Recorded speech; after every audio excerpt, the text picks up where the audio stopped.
En Champagne, le calendrier est complètement chamboulé. Ici, les vendanges ont commencé très tôt, au mois d'août, du jamais vu pour certains viticulteurs.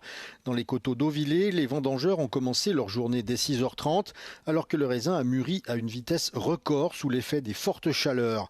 Cette année, les premières récoltes ont officiellement débuté entre le 12 et le 17 août, selon les secteurs et les cépages, soit près d'un mois plus tôt qu'il y a encore quelques décennies.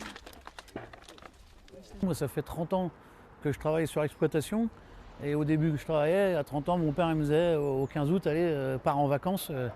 Et aujourd'hui, on est le 18 août, on est en pleine vendange, c'est du jamais vu. Et un peu plus à l'est, à Tours-sur-Marne, même situation. L'exploitante de ces vignes ne peut que constater que depuis une vingtaine d'années, et notamment la canicule de 2003, les vendanges sont systématiquement avancées et qu'il faudra sans doute s'y habituer à l'avenir.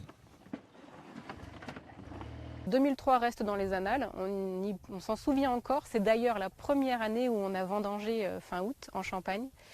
Depuis 2003, on a déjà vendangé au moins 10 fois fin août. Et donc 2026 restera probablement dans les annales par son gel, par sa précocité. Et peut-être que dans 20 ans, on se dira que finalement, vendanger le 15 août, ça devient à peu près normal. En effet, cette année, les gelées fin mars ont d'abord réduit la récolte avant que 4 vagues de chaleur et la sécheresse n'accélèrent encore la maturation du raisin. Reste maintenant à savoir ce que ces vendanges express donneront dans les bouteilles. Dans le chai, le premier jus est déjà pressé et les premières bulles se préparent.